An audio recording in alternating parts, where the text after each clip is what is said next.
Efesios capítulo 4, versículo 30 dice: no contristéis al Espíritu Santo. No entristezcamos al Espíritu Santo. ¿Cuántas veces nosotros hemos sido entristecidos? Ahí está, este rostro que representa la tristeza.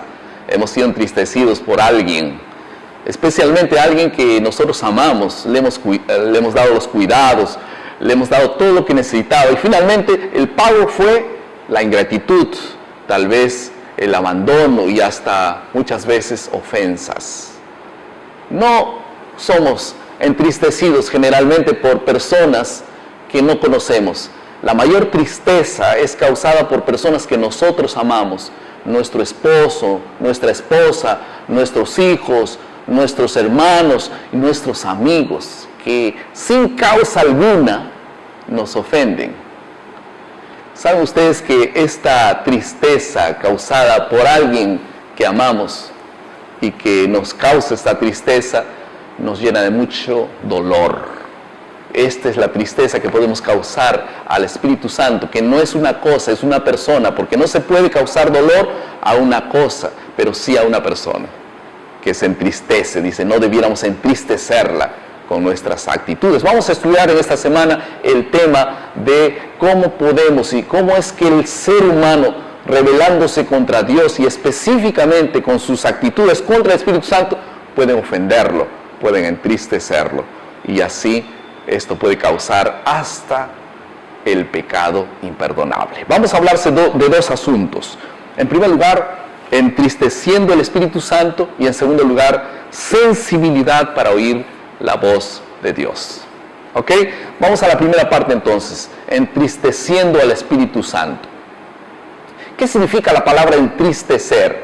Nosotros hemos visto esta palabra al principio, este constrangimiento que nosotros causamos a Dios, entristecer a Dios, al Espíritu Santo específicamente. ¿Qué significa la palabra? Viene de un verbo griego, lupeo, que significa causar dolor intencional. Es decir, cuando una persona ofende intencionalmente, sabe que está ofendiendo. No es que no sabía, no fue sin querer, no, es una ofensa intencional. Y este pecado intencional permanente causa una separación finalmente definitiva con Dios. Y esta separación definitiva con Dios nos causa finalmente el pecado imperdonable que está registrado en la palabra de Dios. ¿Qué es el pecado imperdonable? La Biblia habla en 3 ocasiones sobre el pecado imperdonable. En primer lugar, nosotros vimos esto en el libro de Marcos, capítulo 3, versículo 28. Anoten ese texto, léanlo. Después está en Lucas 12, 10. Y finalmente está en el texto de Mateo, capítulo 12, versículo 31. Vamos a leer este texto de Mateo 12, 31. La Biblia dice así: todo pecado y blasfemia todo pecado y blasfemia serán perdonados. Ahí está. Es decir, todas las acciones pecaminosas pueden ser perdonadas, pero la blasfemia contra el Espíritu Santo no será perdonada. ¿Qué quiere decir esto? Que el pecado contra el Espíritu Santo no es un tipo de pecado, es una acción de resistencia permanente a la voz y también a la conducción de Dios a través del Espíritu Santo. Entonces, el pecado imperdonable no ocurre porque Dios deja de amarnos, sino porque nosotros dejamos de amar a Dios. A pesar que tú peques contra el Espíritu Santo, Dios va a seguir amándote, pero nosotros no sentiremos nada más. No tenemos ningún amor en nuestro corazón. Por eso que la Biblia dice en el libro de Lucas, capítulo 10, versículo 27, que la vida eterna consiste en amar a Dios y amar al prójimo. Cuando no hay amor con Dios ni con el prójimo, hay vida eterna. Entonces el vínculo se acaba. Y entonces, por más insistente que sea el amor de Dios, el corazón del hombre se volvió totalmente insensible. Por eso es que ahora valdría la pena pasar a este segundo asunto de la sensibilidad para oír la voz de Dios. hay varios pasajes en la Biblia que hablan sobre la falta de sensibilidad. A veces uno tiene que llegar al fondo del pozo para sentir algo y reaccionar. David, por ejemplo, estaba pecando contra Dios, mató a un hombre llamado Urías y después adulteró con Betsabé y seguía haciendo, y parece que nunca escuchaba la voz de Dios, hasta que finalmente Dios tuvo que decirle claramente que estaba haciendo el trabajo mal. Inclusive el profeta llegó a decirle: mira, te voy a contar la historia. Y cuando terminó de contar la historia, él dijo que muera aquel hombre, y él estaba ejecutándose a sí mismo. O sea, él estaba terminando con la sentencia de sí mismo, porque no sentía sensibilidad, hasta que finalmente, cuando descubrió, gracias a Dios, él dijo: pequé contra Dios. Es falta de sensibilidad. Ahora, nosotros encontramos Efesios capítulo 4, versículo 32, y de esos textos que hemos leído esta semana, que Dios habla, y Dios dice claramente: sean benignos. Dice: perdónense unos con otros, sean unidos. Y después dice también: anden en amor, imiten a Dios. Todas estas acciones Dios va conduciendo. Amén. Cuando nosotros tenemos que tener una decisión de amar, Él dice amén. Cuando seamos ofendidos por alguien, Él dice perdonen. Cuando estemos tratando de estar desunidos, dice únanse. Entonces la voz de Dios va a estar guiando, orientando permanente al ser humano. Y por otro lado, Dios mismo en estos pasajes, el capítulo 4, versículo 25, dice: dejen las mentiras, dejen la ira, dejen las palabras corrompidas, dejen las cosas malas. Entonces Dios está orientando qué es malo, qué es bueno, para saber qué decisión tomar siempre.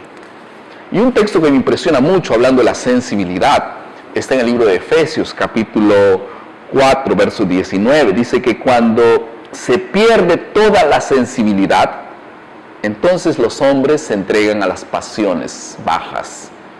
Por ejemplo, se entregan a la lascivia, al descontrol total. Entonces, cuando Dios no actúa más, el hombre no tiene más control, pierde totalmente la sensibilidad de la vida conducida por el Espíritu Santo. Dios permita que nunca ocurra eso con cada uno de nosotros. Algunas aplicaciones al final de esta lección. La primera aplicación que quiero expresar delante de ustedes es que el Espíritu Santo nos revela el pecado y nos da poder para vencerlo. ¿Qué les parece? Yo me gozo mucho por esto, porque Él mismo te ayuda a poder reconocer: esto está mal, y Él va hablando. Y ahora cuando tú dices: sí, efectivamente, esto está mal, ahora Dios te dice: yo te voy a dar poder para vencerlo.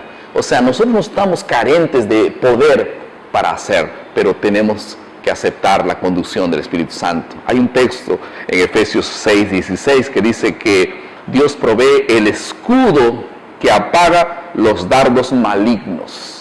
¿Qué les parece? Dios coloca una protección para cuando los dardos malignos vengan, Dios nos defiende. ¿Cuántos dardos malignos en la vida, no? En segundo lugar, nosotros no debiéramos despreciar la palabra de Dios. ¿Por qué? Porque la palabra de Dios es inspirada por Dios, inspirada por el Espíritu Santo. Y cuando nosotros despreciamos la palabra, estamos despreciando también el Espíritu Santo. Por eso nosotros no debiéramos ser desinteresados en la palabra de Dios. Tenemos que tener sed y pedir sed a Dios, pedir alegría para leer la Biblia. No te olvides, porque es la palabra de Dios y es el Espíritu Santo orientándonos a través de la palabra de Dios. Finalmente, ¿cuál va a ser nuestra reacción en esta semana? ¿Qué vamos a hacer como resultado de esta lección? Y yo quería terminar diciendo: el Espíritu Santo nos atrae cada día a Cristo para que podamos vivir una vida de alegría, no de tristeza. Podemos arrancar una sonrisa de Dios. Tú puedes arrancar ahí una sonrisa de Dios con una simple actitud, decir: yo acepto, yo quiero. Está bien, Señor. Sensibilidad para aceptar, para poder dejarnos conducir por el Espíritu Santo. Cuando estemos cerca de un pecado, yo miro para el mal, miro para Dios, yo voy con Dios. Porque este reconocimiento Dios ha de bendecir y tu corazón estará alegre, y el corazón de Dios también. Nos afinaremos con la bendición de Dios. ¿Qué te parece? Vamos a orar. Querido Padre, muchas gracias, porque nos has mostrado claramente la importancia de ser guiados por los caminos de la justicia, por los caminos del bien, por los caminos de la salvación. Gracias por tus advertencias, que seamos sensibles a la voz del Espíritu Santo. En el nombre de Jesús. Amén. Muchas gracias por estar con nosotros. Una vez más, estoy aquí en los estudios de la Unión de la Misión Ecuatoriana del Sur, donde estoy visitando este querido país.